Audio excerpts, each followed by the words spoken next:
Welcome to the Jerry's Movie Review channel. I am Jerry. Today I am giving a review of the movie Spider-Man: Across the Spider-Verse. As always, remember there will be spoilers.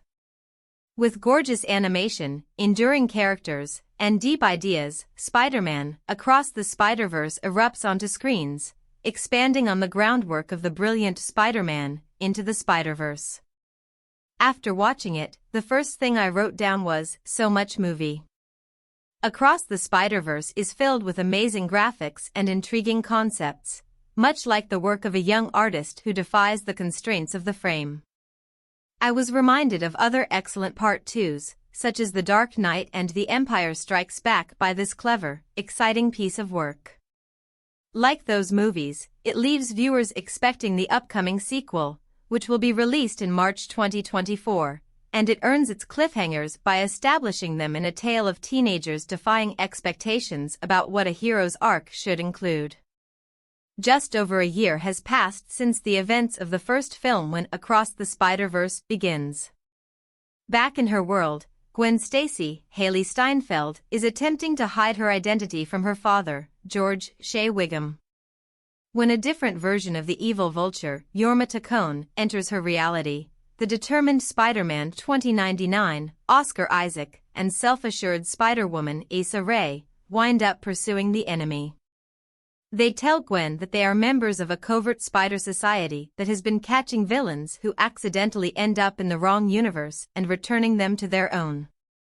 When Gwen's identity is revealed along with her father, she joins the Spider Crew to fix the multiverse's mistakes. Fans will very doubt recall that Miles Morales, Shameik Moore, is basically one of those mistakes. The spider that bit Miles wasn't intended to be there, and the Peter Parker of his universe perished trying to save him. Though it was. Then what? The central theme of this tale is defying determinism and advancing with what is in front of you. However, this movie, and I hope these concepts really land in its sequel, argues that it's lot more vital to grab onto the reality in your hands than to envision all of the others that might have been. Superhero culture has used multiverse storylines to expand on the concept of possibility. It's more about taking charge of your own destiny than it is about buying into a pre-written story of heroics. It emphasizes empowerment over predestination more than the majority of superhero movies. And that's really potent stuff. Let's go back to Miles. He is attempting to strike a balance between being a good student and the helpful neighborhood Spider-Man in his version of Brooklyn. He is debating informing his parents, Rio, Luna Lauren Velez, and Jefferson, Brian Tyree Henry, the truth, but he is concerned about how it would affect their relationship. The Spot, Jason Schwartzman, a peculiar character Miles believes to be just a villain of the week, appears one day. The character was formerly known as Dr. Jonathan Owen, but the events of the first movie permanently changed him, giving him the ability to manipulate time and space by use of a network of portals. The Spot starts off being kind of charming when he uses a portal to try to steal an ATM, but as his abilities develop and he starts creating portals that can wipe out entire universes, the Spot becomes much more dangerous.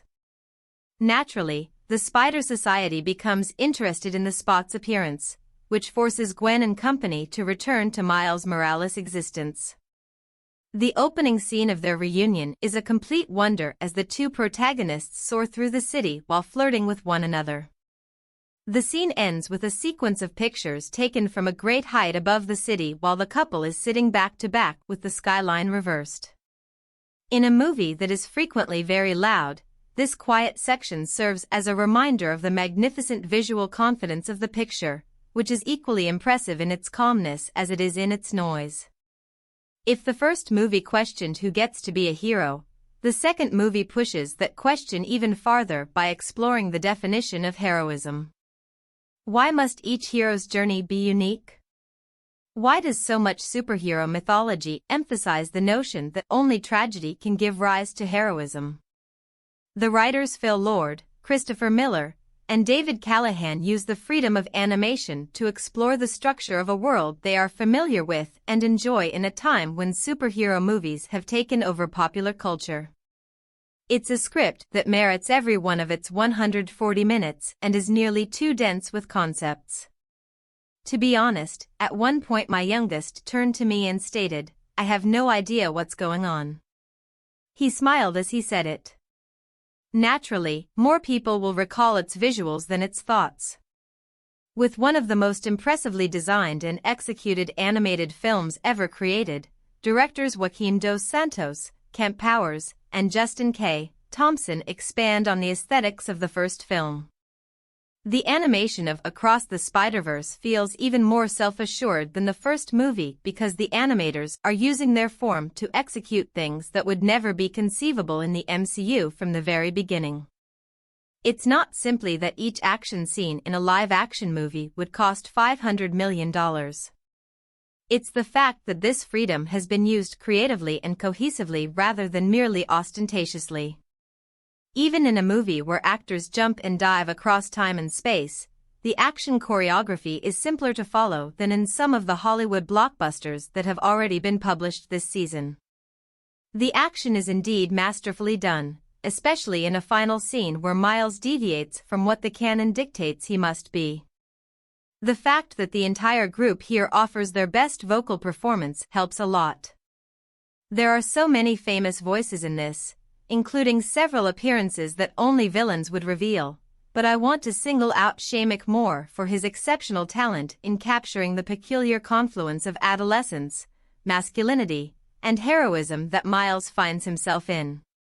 It's a vocal performance that combines curiosity, vulnerability, and rising confidence in the ideal amount. There is not a single weak link among Steinfeld, Henry, Ray, Jake Johnson, Schwartzman, Velez, Daniel Kaluuya, or Isaac. The script's ability to promote creativity was evidently inspiring to everyone. Poor sequels recycle the previous work in the hope that fans will come back for more of the same. The best sequels expand upon the first one's themes and lay the groundwork for the third. Although I wish we weren't ostensibly living in a non-ending blockbuster era, I believe Across the Spider-Verse deserves its open ending. It serves more purposes than only ensuring repeat patronage of the event. To complete an unfinished story is not dangerous. It's a pledge to carry on one that has already been so fruitful. I hope you enjoyed this review. If you did, please take a moment to like, share, and subscribe to the channel.